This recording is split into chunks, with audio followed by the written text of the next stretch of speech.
Қайырлы күн достар, каналыма қош келдіңіздер. Бүгін бірге аштықсыз жарты сағатта дайын болатын бауырсақ дайындайтын боламыз. Ол үшін бізге айран керек, және де ас содасы керек. Ас содасын салып алғаннан кейін араластырып реакция жүргенше күтеміз. Одан кейін үстіне бір жұмыртқа, шытмай және де қант саламыз.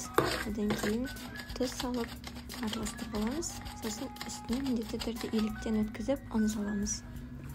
Ұнымызды салғаннан кейін жақсылап илейміз. Бізде қолға жабысатын жұмсақ қамыр пайда болады. Одан кейін оны кішкене 10 минуттай демалдырып қойып, жая берсек болады. Менде 2 бөлік шықты. Осы 2 бөліктен бауырсағымды пісіріп шықтым.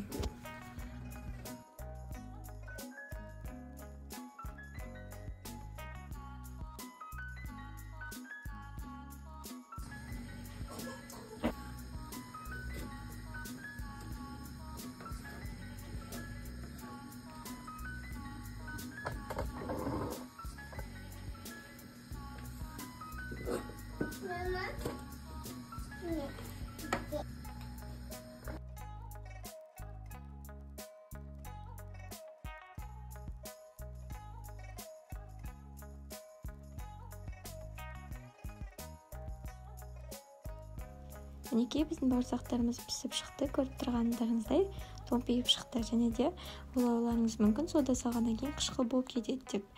Жоқ, мүлдем қышқыл болмайды. Және де менде кішкене ашыған айран болатын, сол үшін 3 қасық қант салдым. Сонымен мүлдем қышқылдан шыққан жоқ.